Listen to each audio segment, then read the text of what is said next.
nessa quarta para seguirmos estudando a palavra do Senhor. Amém? Vamos abrir a Bíblia no livro de Juízes.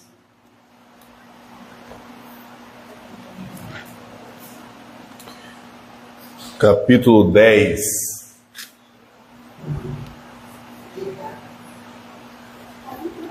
Juízes, capítulo 10. Nós estamos estudando o livro de Juízes e agora estamos no capítulo 10, ok? Juízes, capítulo 10, achou? Está em casa também. Abra Juízes capítulo 10, deixe a Bíblia aberta em Juízes capítulo 10. Bem? Nós vamos ler a partir do verso 1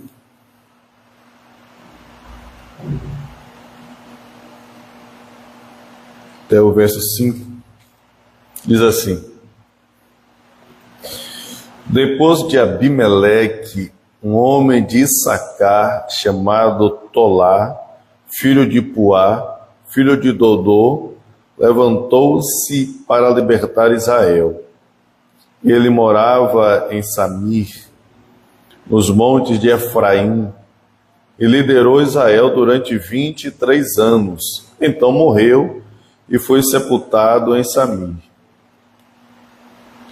Depois dele veio Jair, de Gileade, que liderou Israel durante 22 anos. Teve 30 filhos que montavam 30 jumentos. Eles tinham autoridade sobre 30 cidades, as quais até hoje são chamadas povoados de Jair, e ficam em Gileade. Quando Jair morreu, foi sepultado em Camon. Amém? Pai, obrigado pela leitura da Tua Palavra, que o Senhor nos oriente, nos dê graça, nos instrua, para que desfrutemos e recebamos graça, Senhor. Te louvamos, no nome de Jesus. Amém. Amém? Glória a Deus. Nós estamos na empreitada, estudando o livro de Juízes. Passamos pelo capítulo 1, 2, 3 e chegamos agora no capítulo 10. O livro de Juízes é um livro muito interessante, que nos mostra uma mensagem muito importante. Se você se está junto com Deus, tem segurança, tem paz, tem alegria, fortaleza, tem vitórias. Mas se está separado de Deus, vem guerras, conflitos, tribulações, angústias, perturbações, opressão, todo tipo de males, até na questão financeira. Vem vários problemas. Então, o livro de Juízes mostra esses altos e baixos do povo de Israel. No capítulo 1, capítulo 2, capítulo 3, do verso 1 ao verso 6, ele mostra o que vai acontecer no livro de Juízes, o contexto, a realidade do livro, o problema, as circunstâncias do livro. O povo ainda conquistando a terra, ou finalizando a conquista da terra, e não tomando posse como Deus havia dito, deixando os povos, alguns habitantes ainda da terra, permitindo que ficassem no meio deles, pois eles não tiveram coragem de crer na palavra de Deus e de cumprir tudo aquilo que o Senhor havia estabelecido. Então, no capítulo 2, ele faz um resumo da história da tomada de posse da terra e da finalização com a morte de Josué, a sequência da liderança após Josué e uma geração que não conhecia Deus, não conhecia o Senhor. E entra no livro propriamente dito de Juízes, com o Senhor levantando os primeiros juízes. E o livro tem o nome do próprio líder que é levantado, ou a função desse líder, que é o de julgar. Na verdade, é um julgamento que eles fazem, porém, é mais como um libertador do povo de Israel. E essa realidade dos juízes é muito interessante, pois sempre quando o povo estava no aperto, em sofrimento, eles clamavam a Deus para que o Senhor os livrasse daquela situação. E Deus trazia o livramento levantando um libertador, que é um juiz. E assim nós vimos aqui a história, de alguns juízes, e chegamos no capítulo 10. E o capítulo 10, nós lemos aqui 2 juízes que a Bíblia não traz um relato mais aprofundado da história deles. Não traz, não tem uma abrangência da história desses 2 juízes que nós lemos aqui, que é Tolá e Jair.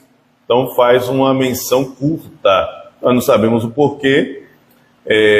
A Bíblia, ou o historiador, quem escreveu os juízes, supostamente o autor é Samuel. Nós não sabemos porque ele não contou situações, pois nós vemos aqui que no verso de número 1, nós vemos que Tolá, ele foi levantado para libertar Israel. O que é que isso mostra? Que o povo de Israel, eles se rebelaram novamente contra Deus. Antes de Tolá, nós vimos no capítulo 9, na verdade o capítulo 8, que foi a finalização da história de Gideão e os 300, que pela graça de Deus, pela intervenção de Deus, eles venceram os midianitas, amalequitas e os outros povos. Eles venceram pelo poder e ação de Deus. No capítulo 9, nós vemos que, após a morte de Gideão, um dos seus filhos, chamado Abimeleque, usurpou o poder. Nós falamos muito aqui na semana passada sobre essa realidade da usurpação, de querer o poder a qualquer preço e a qualquer custo. E para isso ele matou os seus 70 irmãos, para tomar posse, para apropriar-se do poder. Ele reinou durante 3 anos, a maldição caiu sobre ele, porque ele fez o que era contrário ao Senhor, matando seus irmãos e usurpando o poder. A maldição caiu sobre ele, e ele foi morto, mas ele liderou 3 anos Israel. E aqui o texto diz que depois de Abimeleque, levantou-se Tolá. Depois que Abimeleque morreu, levantou-se Tolá, que libertou Israel. Mas e por que ele libertou Israel? Porque Israel só entrava em situação difícil, em problema, quando Israel se rebelava contra Deus, abandonava a Deus, servia a outros deuses, fazia práticas contrárias. Então, vinha a opressão, vinha a tribulação, e eles eram oprimidos pelos povos que ali viviam no meio deles. Por causa disso, esse homem Tolá, esse juiz, foi levantado, e ele veio e libertou Israel. Ele liderou Israel durante 23 anos. Então, durante 23 anos, ele liderou Israel. Ele foi um líder, julgou Israel e os fez manter-se na presença de Deus. E aí ele não conta mais relatos sobre Jair. Diz que ele morreu e foi sepultado e acabou ali a história dele. Mas o que é que nós temos? Que ele foi um líder, um libertador, foi usado por Deus e reinou, ou liderou um tempo até bom, de 23 anos, e depois ele morreu. Na sequência, levantou-se Jair, que também tem uma história curta. Não se temos conhecimento da realidade dos pormenores dele, mas foi também alguém que foi levantado para libertar Israel. E ele liderou Israel durante 22 anos. Sempre quando o juiz morria, a ideia é que o povo permanecesse seguindo ao Senhor, mantivesse ali com os anciãos, mantivessem a obediência a Deus e a sua palavra, o culto a Deus. Mas o fato de um juiz estar sendo levantado, isso significa que o povo se rebelou contra Deus, que o povo abandonou Deus. Por quê? Nós vemos aqui na história de Gideão, que quando Gideão venceu a batalha, finalizou tudo, os israelitas, eles chamaram Gideão e disse: você vai ser o nosso rei, reine sobre nós, você vai ser o nosso rei, nos lidere. E Gideão diz: não, eu não vou ser o rei de vocês, meu filho não vai ser o rei de vocês, meu neto não vai ser o rei de vocês, porque vocês já têm um rei, e esse rei é o Senhor Deus Todo-Poderoso. Aleluia. Ele é o rei de vocês, eu não vou ser o rei de vocês. Então, essa era a realidade de Deus reinar sobre o povo, de Deus conduzir o povo. Então, qual era a ideia? Que o ancião, ou o juiz, após a sua morte, os anciãos deveriam manter a vida na palavra de Deus, manter o povo seguindo ao Senhor e obedecendo e cultuando a Deus. Mas acontecia tudo ao contrário. Tudo ao contrário. Nós falamos aqui no decorrer, né, no decorrer dos juízes e da história, do contexto aqui desse livro, nós vimos o quê? A influência das nações era muito grande. A influência das nações, os deuses. Nós vimos algo muito importante. A principal divindade da terra de Canaã era Baal. E Baal era um deus da fertilidade. Nós lembramos que Israel viveu no deserto 40 anos. Viveu no deserto. No deserto não se plantava, não cultivava, não tinha agricultura. E os animais, eles não poderiam ficar batendo os animais para ficar se alimentando, senão ia perder os animais. Então o que é que eles faziam? Clamavam a Deus. E Deus mandou a provisão. Deus mandou 2 provisões para eles. Vocês sabem quais foram as provisões? O maná e as codornizes. Deus mandou. Então eles comiam pão e a carne. Isso porque eles não plantavam e não poderiam ficar batendo os animais todos. Só uma multidão, mais de 1 milhão de pessoas, e se for bater os animais para todo mundo, eles iam ficar sem os animais. Então Deus mandou as codornizes e mandava o maná. Então o deserto era essa escassez, era essa situação, essa terra árida, improdutiva, e a dependência total de Deus. Mas quando eles chegaram em Canaã, quando os espias foram olhar Canaã, eles trouxeram resposta. Não, a terra é boa, é maravilhosa, é produtiva, olha o fruto dela aqui. Então 2 homens para carregar um cacho de uva. A terra é boa, é produtiva, é uma maravilha. Então eles ficaram encantados. Mas aí andaram 40 anos no deserto. Quando eles entraram na terra, que atravessaram o Jordão, que eles comeram, está lá escrito em Josué capítulo 5, que quando eles comeram do produto da terra, que eles pegaram lá o produto da terra, fizeram lá a comida e todos comeram, Deus cortou o maná, cessou o maná, porque eles já estavam ali com condições de produzir e cultivar. Então, a sedução, a terra era maravilhosa, produtiva, fértil, árvores, frutos. E qual era a ideia daquele povo? Que Baal era quem produzia tudo isso, porque ele era o Deus da fertilidade. Então era bem considerado Baal, era a principal divindade. Então eles foram seduzidos por essa realidade, pois olhando para a terra e vendo toda a produtividade, e as gerações que foram passando, vieram gerações que não tinham o conhecimento de Deus, da lei de Moisés, da palavra de Deus, não tinham conhecimento. Então tornou-se gerações que não conheciam a Deus, e por isso foram mais seduzidos com a realidade daqueles povos.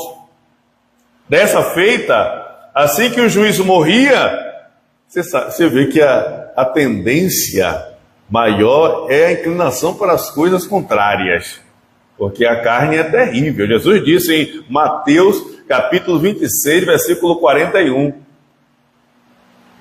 vigiai e orai, pois o espírito está pronto, mas a carne é fraca. Então, eles perdendo o juiz, que era a liderança, que seguia ali, qual era o resultado? A sedução dos prazeres que os levava a se entregar às coisas daquela terra. Com isso, abandonavam a Deus, entrava na idolatria, fazia servindo a outras coisas, aí Deus vinha sobre eles com a ira e vinha tragédias e punição e tudo mais. Então essa é a realidade. E aí que nós vemos que após a morte de um juiz, e eles entram nessa tragédia, é necessário que se levante um outro juiz, um outro líder, para chamar o povo, chamar a responsabilidade, libertando-os e fazendo-os servir a Deus. Então Jair foi um desses, que foi levantado e libertou Israel, liderou Israel, e ele tinha 30 filhos, gostou de fazer filho esse, 30 filhos, ele perdeu para Gideão. Gideão foram 70 filhos, eles já foram 30 filhos. Só que esses 30 filhos, diferente dos filhos de Gideão, foram influentes. Foram 30 filhos que montavam em 30 jumentos e lideravam 30 cidades. Então eram influentes, exerciam a influência na terra de Israel. Mas a história dele é curta também. Conta isso e mostra depois que ele morreu e foi sepultado, e ali finaliza a sua história. Ok? Mas ele liderou Israel durante 22 anos. E durante esses 22 anos, eles viveram em paz, prosperidade, alegria, bonança, segurança, porque eles estavam servindo a Deus. Mas uma vez que o juiz morreu, uma vez que Jair morreu, que faleceu, que foi à sepultura, aí entra o versículo 6, que aí já conta uma história mais prolongada e acontecimentos que o autor registrou, deixou registrado aqui a história desse novo juiz que é Jefté. Então, entra a história de Jefté, que vai abranger até o capítulo 12 do livro de Juízes, do capítulo 10, do versículo 6 até o capítulo 12. E no capítulo 13 já entra a história do último juiz nesse período que reinou, que liderou, que é mencionado no livro de Juízes. O último juiz que é mencionado está no capítulo 13, ok? Então nós vemos aqui Jefté, que vai ser levantado e que tem uma história por trás e que é muito interessante. Então hoje nós vamos ver a primeira parte dessa história, que vai do versículo 6 até o final do capítulo 10, ok? Então, após a morte de Jair, nós vemos aqui no versículo 6 a realidade do povo. Diz assim: mais uma vez os israelitas fizeram o que o Senhor reprova. Serviram aos Baalins, às imagens de Astarote, aos deuses de Arã, aos deuses de Sidom, aos deuses de Moabe, aos deuses dos amonitas e aos deuses dos filisteus. E como os israelitas abandonaram o Senhor e não mais lhe prestaram culto, a ira do Senhor se acendeu sobre eles. E ele os entregou nas mãos dos filisteus e dos amonitas. Então nós vemos aqui a realidade do que o povo fez. Quando você lê, aqui já entra um ponto muito importante, um diferencial. Quando você lê o problema do povo nos outros, antes da chegada dos outros juízes, quando você lê a partir do capítulo 3, no versículo 6 em diante, onde Deus levanta os outros juízes, você vai observar que é mencionado apenas a devoção a alguns deuses, como Baal, Astarote. E poucos deuses, 2, 3, é mencionado que o povo servia. Mas aqui, ele já está mostrando que o povo abriu o leque, a entrega, a perversão da idolatria, que a Bíblia chama isso de prostituição, a perversão de entregar-se foi tamanha. Eles abriram o leque, eles abraçaram. Imagine a entrega ao contrário, a entrega ao mal, a entrega àquilo que não presta. Ou seja, aqui nós vemos o coração do povo, como estava tão inclinado às coisas contrárias, ao abandono a Deus, ao abandono ao Senhor, ao abandono ao Deus eterno, de forma que eles não mais serviram apenas a Baal e a Astarote, mas eles foram seduzidos a servir praticamente os deuses ali de várias cidades que aqui é mencionada, vários deuses. Eles passaram a servir, passaram a cultuar, passaram a adorar, prestar culto. E os deuses, meus irmãos, eles tinham as suas formas de culto. E os cultos, muitas vezes, eram seguidos para a prestação desse culto com rituais de prostituição, sexo explícito, de várias coisas. E um deles, que era grande abominação ao Senhor, era o sacrifício dos próprios filhos. Era o sacrifício como o deus Moloque, que ele era adorado com o sacrifício dos filhos. Eram sacrificados ali no altar. Essa realidade vai ter uma influência muito grande, inclusive na vida de Jefté, que nós vamos ver na semana que vem. Essa realidade do culto, da idolatria e da adoração no sacrifício à criança. Imagine, eles preparavam a criança e colocavam ela no altar e ali sacrificavam os seus filhos. Então essa era a prestação do culto, que era completamente a abominação ao Senhor. Uma vez servindo essas coisas, deixaram de cultuar a Deus. E é o que ele mostra aqui naquilo que nós lemos. E como os israelitas abandonaram o Senhor e não mais lhe prestaram culto.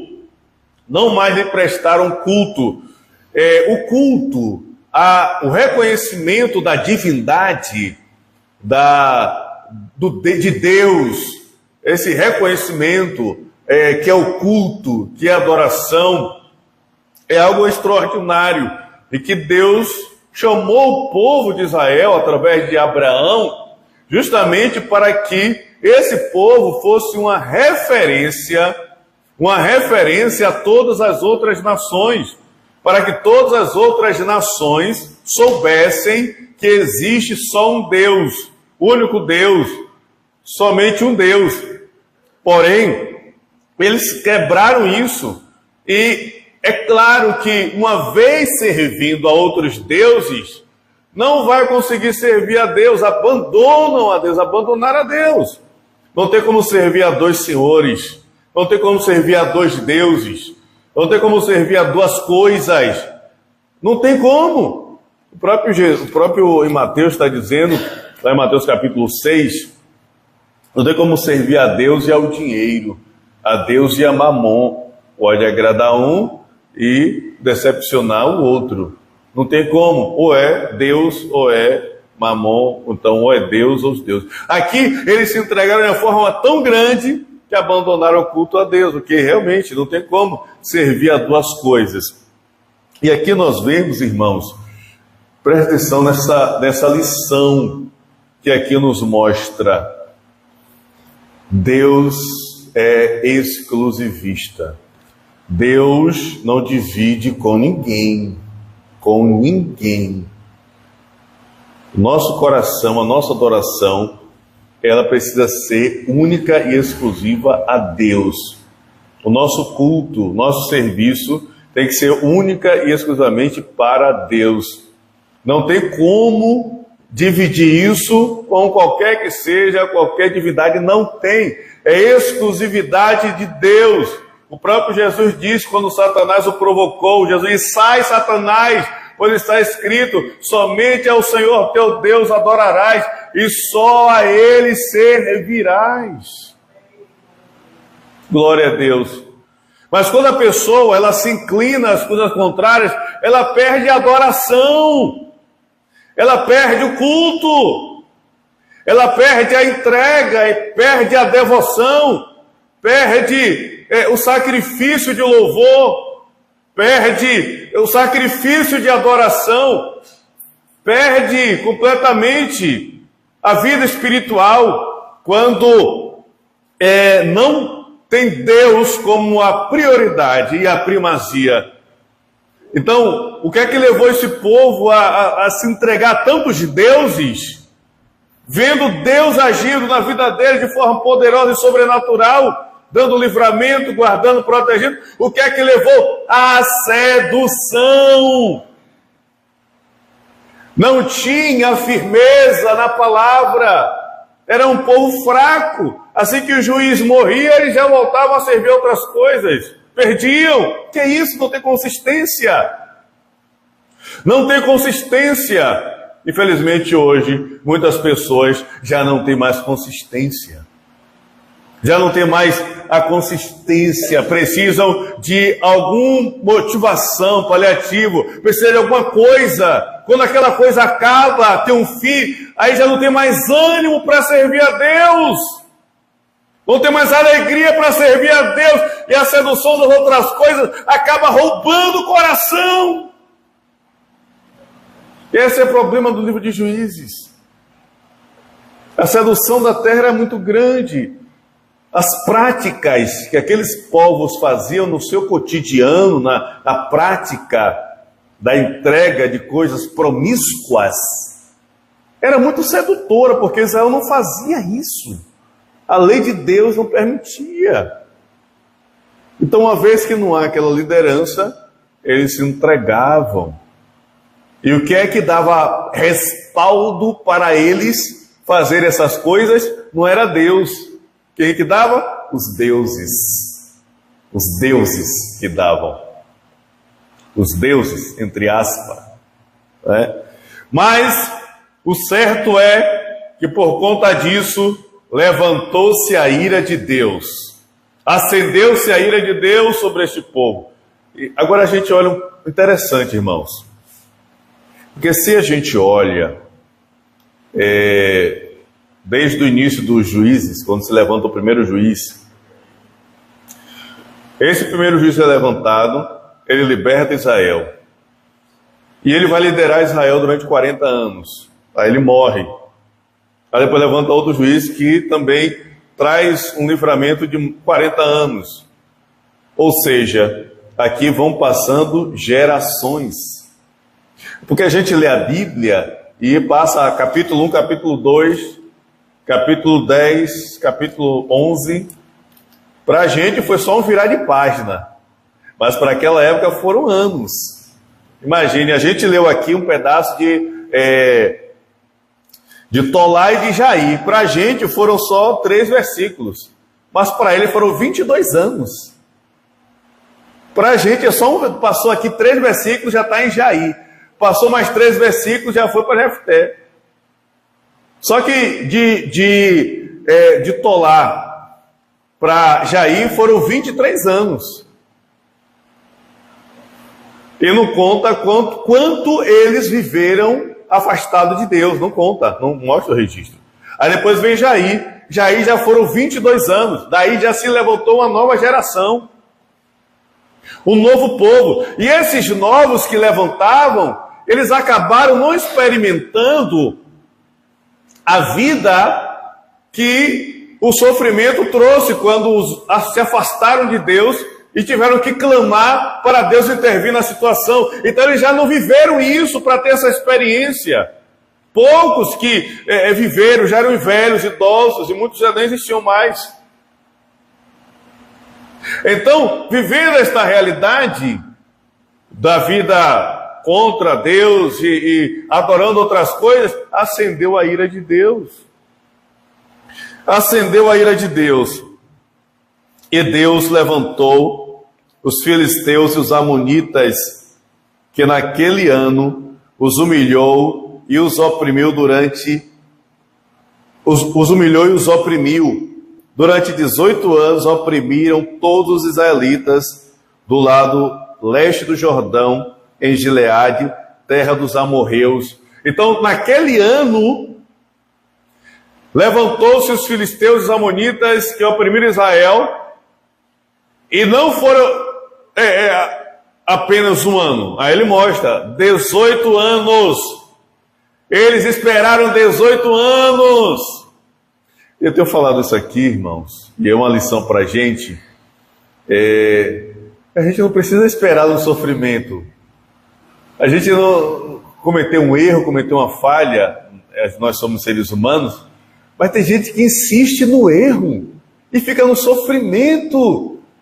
Insiste no erro, insiste ali naquela conduta, insiste no mal, até que ponto? E não se humilha diante de Deus. Eles esperaram 18 anos. 18 anos para poder acordar. 18 anos de sofrimento, de angústia, de dor, de luta, de tribulação. Podendo se humilhar diante de Deus, clamar a Deus, suplicar a Deus, invocar a Deus, pedir o socorro de Deus. Mas não, eles esperaram 18 anos porque os deuses, o prazer, o atrativo, os prendia. Mas chega uma hora que o sofrimento é tão duro que eles não suportam mais. Eles vão a terríveis dores. O versículo 9 diz: os amonitas também atravessaram o Jordão para lutar contra Judá, contra Benjamim e contra a tribo de Efraim. E grande angústia dominou Israel. Chegou depois desses 18 anos, aí eles oprimiam, mas agora chegou um ponto de ir além dos inimigos. E eles foram para a batalha, para a aniquilação, para a destruição. E eles viveram a opressão bem abrangente, que eles não conseguiram suportar mais. Imagina, tem gente que gosta de suportar a dor, o sofrimento e a tribulação.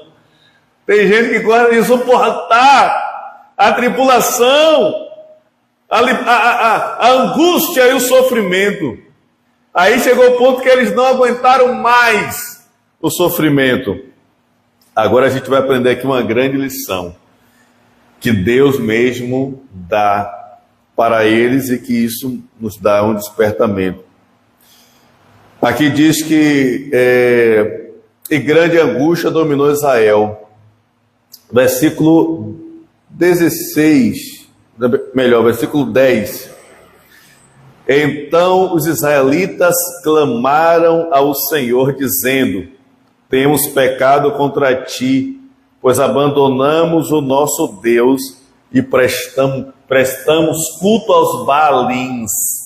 Olha só, aí ele, quando não deu mais, eles clamaram a Deus: desculpa, Senhor, não aguento mais, pecamos, nós pecamos, desobedecemos ao Senhor, nós servimos as coisas contrárias, servimos aos Baalins, nos perdoe. Reconhecemos que nós fizemos errado, que nós desobedecemos, nós reconhecemos, caiu a ficha deles, caiu a ficha. Mas aí, irmãos, vem a resposta de Deus. Tendo em vista como as gerações foram sendo tão desobedientes, tão perversas, tão entregues às coisas contrárias, Deus respondeu no versículo 11.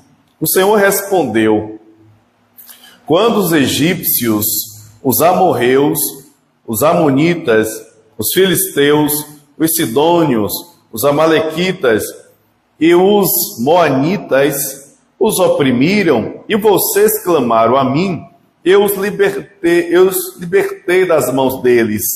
Mas vocês me abandonaram e prestaram culto a outros deuses. Por isso, não os livrarei mais. Clamem aos deuses que vocês escolheram, que eles os livrem na hora do aperto. Eita, e agora? Olha só, irmãos. Vocês não serviram a eles? Vocês não serviram? Deus dá aqui um grande despertamento. Quando os inimigos lhe oprimiram, vocês clamaram a mim, eu fui e libertei vocês. Eu fui e mudei o quadro.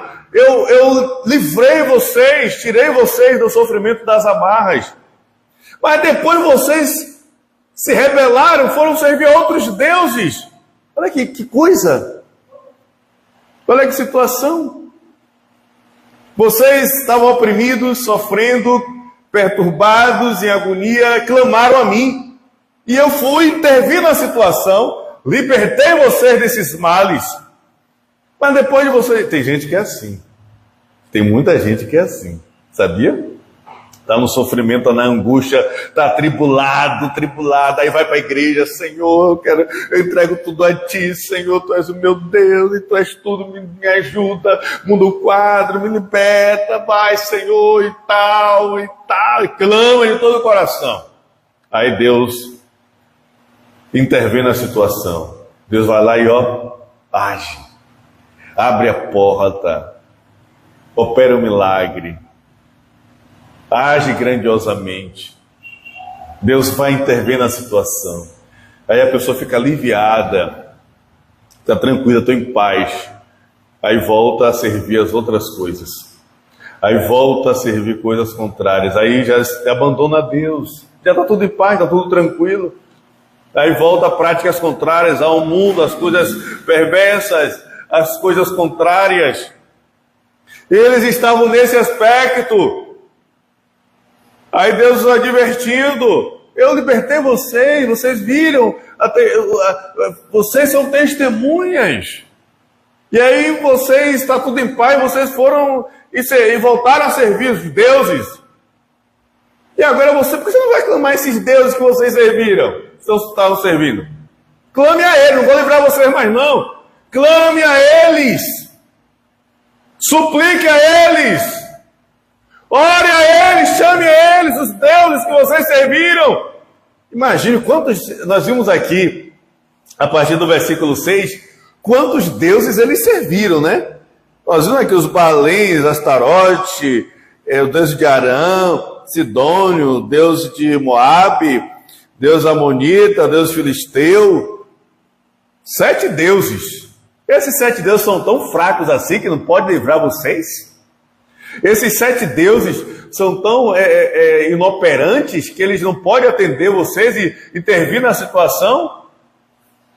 Eu não vou livrar vocês, clame a eles, chame a eles. Nós lembramos bem o episódio de Elias em 1 de Reis, capítulo 18, quando Elias faz o desafio com os profetas de Baal e os profetas de Azera. E vão lá no Monte Carmelo, vamos lá desafiar o Deus que respondesse a Deus de verdade. E aí eles fizeram 900 profetas, orando, na verdade foram 450 profetas, ou 850 profetas, orando, clamando, suplicando a Baal que respondesse com fogo, que mostrasse. Demorou, passou tempo, Elias zombando dele, Baal viajou, Baal está dormindo, Baal está de férias, não sei o quê. Até que chegou ali, agora é minha vez. Eles clamaram, não sei quantas horas, nada, não houve resposta. Até que Elias disse, agora é minha vez. Preparou o altar e disse, Senhor, mostra que tu és Deus em Israel. Fogo de Deus desceu, consumiu o altar, lambeu a água, e foi uma grande maravilha. Só o Senhor é Deus. E ali veio justiça. Não tem só um que responde, é Deus. Não há outro. Não tem escapatória. Deus veio a eles e disse, vocês estão servindo a coisas que não têm resposta. Vocês estão servindo a coisas que não têm solução. Não vou livrá-los. Busque a esses deuses. Irmãos, nós não podemos deixar as seduções e coisas contrárias tomar direção na nossa vida. Nós não podemos deixar. Temos que confiar de todo o nosso coração no Deus eterno, no Deus soberano, no Deus que pode intervir. Só Ele é o Deus de milagre. Só Ele é o Deus do impossível. Só Ele é o Deus que intervém na situação. Os deuses nada podem fazer, nada são. Então, Deus é tão misericordioso, Deus é tão bom, que Deus, Ele teve que agir. Versículo 15 diz assim, os israelitas, porém, disseram ao Senhor, nós pecamos, faze conosco o que achares melhor, mas te rogamos, livra-nos agora. Então eles se desfizeram dos deuses estrangeiros que havia entre eles e prestaram culto ao Senhor. E ele não pôde mais suportar o sofrimento de Israel. A compaixão de Deus, a misericórdia de Deus, em um povo insistir em se prostrar, em reconhecer a grandeza do Senhor. Deus não conseguiu suportar mais ver o sofrimento do seu povo que estava se voltando para Ele. Deus, Ele atende o coração quebrantado, um coração humilde, um coração entregue, um coração que se rende a Ele. O povo insistiu porque sabia que não tinha outra escapatória. Só Deus poderia mudar o quadro. Então o Senhor não suportou mais a dor e o sofrimento que o povo estava vivendo. Interviu na situação, agiu na situação, atendeu o clamor do seu povo, por não mais aguentar ver o sofrimento que o povo estava passando. Então nós vemos a realidade.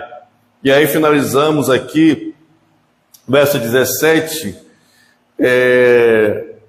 que aqui já é o início da batalha, do povo preparando-se, o exército inimigo se preparando para a batalha. Então nós vemos aqui toda essa realidade do povo buscando outros deuses, a opressão sobre eles, a humilhação que eles se colocam diante de Deus. Deus dá uma repreensão para eles despertarem, mas Deus usa de misericórdia, intervindo na situação e fazendo a reconciliação com o povo, e a partir daí a batalha é levantada. No versículo 17 diz, quando os amonitas foram convocados e acamparam em Gileade, os israelitas reuniram-se e acamparam em Mispá. Os líderes do povo de Gileade disseram uns aos outros, quem iniciará o ataque contra os amonitas será chefe dos que vivem em Gileade. Então aqui vem a proposta, o povo se arma para lutar contra Israel, e aí eles declaram, aquele que for lutar, aquele que for à frente, aquele que iniciar o ataque, esse será o líder de Gileade. Ou seja, deram aqui uma proposta para aquele que tiver coragem de iniciar o ataque, de ir para a batalha, de ir para a guerra.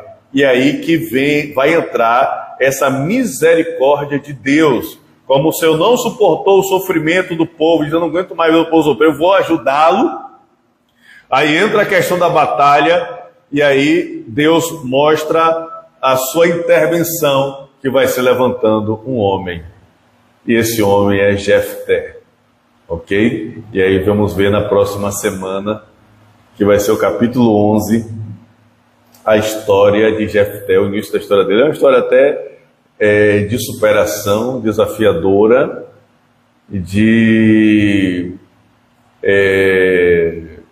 onde Deus ele age grandiosamente através da história de Jefté e de usá-lo também para libertar Israel. E por conta também da influência da nação, nós vemos um problema que vai existir no final do capítulo 11. Você pode ler também, para você já saber o que é que vai acontecer. No final do capítulo 11 vai ter um problema ali, bem complicado mesmo, mas que infelizmente, você vê que a Bíblia não apagou esse registro, está aí registrado, e a gente vai falar um pouco sobre isso na semana que vem, ok? Mas a verdade é que Deus interviu na situação em socorro ao seu povo, que se arrependeu e clamou. O livro de Juízes nos dá essa lição tão grande. Por mais que a gente peque, faça coisas contrárias, mas no momento em que de fato nos arrependemos de todo o coração, Deus vem com misericórdia. Essa é a graça de Deus. É a graça de Deus através de Jesus Cristo, que foi derramado na cruz do Calvário e que nos alcança com esse amor extraordinário para sempre nos restaurar, nos levantar e nos redimir das nossas tribulações e caminhos tortuosos. Amém? Então que Deus abençoe os irmãos. Leia o capítulo 11, vai ser uma história interessante, a história de Jefté. E vou deixar como lição para você ver o problema que acontece no final do livro, e você me dizer o que vai ser esse problema na semana que vem. Tá bom? Deus abençoe. Vamos dar os avisos, vamos agradecer a Deus, vamos orar e vamos concluir o culto coletivo desta noite. Tá bom? Avisando os irmãos que na sexta-feira é o culto na direção das irmãs, das mulheres, com toda a igreja reunida, tá bom? Todos nós estaremos aqui e as irmãs aqui na direção sendo usadas por Deus. No sábado, temos os remanescentes, Beatriz, Bia com atriz, não vai estar aqui, né, filha? Senão ia ter que pagar, viu? Vai estar? Sábado você está aqui? Você sabe que você está aqui, né? Muito bem. Temos uma lição de casa que eu passei. Você mandou para os outros? Muito bem. A lição de casa para sábado. E sábado, 18h30, teremos o encontro dos homens. Encontro dos homens, que vai ser um tempo muito precioso. Vai ser lá no condomínio Leblon. Olha que maravilha. Vai ser um tempo precioso com os varões, em nome de Jesus. Tá bom? Tá? Foi? Glória a Deus. Né? Tá no home care. Vamos lá visitar ele, que é até mais fácil aqui, né? Foi? Opa, que bênção. É melhor estar mais perto para visitar. E vamos crer que ele vai se levantar disso aí. Temos orado, vamos continuar orando. Nosso Deus é poderoso para mudar o quadro, libertar ele, salvar, e ele ser um testemunho para a glória de Deus. Amém? Domingo estaremos aqui 18 horas, servindo e adorando ao nosso Deus. Amém? Vamos ficar de pé. Deus abençoe o nosso irmão Ney, que está aí, veio aí adorar o Senhor junto conosco. Deus abençoe a vida dele, em nome do Senhor Jesus. Amém? Vamos orar, vamos agradecer ao nosso Deus, que vive, que reina para sempre. Oremos. Querido Deus, magnífico Pai, Te damos toda a glória e todo o louvor. Reconhecemos o seu poder, a sua soberania. Vimos aqui, Pai, com a lição desse livro de Juízes, capítulo 11, como nós precisamos estar com o nosso coração inteiramente voltado para Ti. Vimos, ó Pai, a realidade do povo de Israel, servindo a outros deuses, a coisas contrárias, e sofrendo, Pai, por ter abandonado o Senhor. Porque essa é a realidade. Quem vive longe do Senhor só vai viver em sofrimento, em angústia e tribulação, pois o Senhor é a fonte da vida, e o Senhor, Pai, é a fonte de tudo que precisamos. Por isso, Pai, que nós desfrutemos da palavra, tenhamos essa segurança, confiança em Ti, e que o Senhor abençoe a Tua igreja, Pai, para a glória do Teu nome. Que o Senhor nos leve em paz aos nossos lares, livre-nos de todo mal, toda a cilada das trevas que é por terra, nos guarda, em nome de Jesus. Também apresentamos o Lídio, ó Pai, que está em casa agora, com os tratamentos em casa. Ó Deus, Te louvamos por isso, que a Tua mão poderosa siga sobre ele, operando grandiosamente, quebrando as cadeias, quebrando as ciladas das trevas, quebrando todo o mal, e que essa doença, esse mal, seja expurgado do corpo dele, Pai, em nome do Senhor Jesus Cristo. Pai, nós Te agradecemos em oração. Abençoa a irmã Tânia Ribeiro, lá em São Tomé e Príncipe, fortalece a Tua filha, guarda e protege. Abençoa, Pai, o culto dos homens de sábado, seja um tempo precioso para estarmos juntos. Te louvamos em nome de Jesus. Amém. Que o amor de Deus, o nosso Pai, a graça de nosso Senhor e Salvador Jesus Cristo, que solucionou todos os problemas na cruz do Calvário, poder e enchimento do Espírito Santo, que nos levanta como discípulos absolutos, seja com todos vocês, toda a sua família, hoje e sempre. Amém. Deus te abençoe e saúde seu irmão, em nome de Jesus. Amém? Deus abençoe os irmãos que me acompanham pela internet.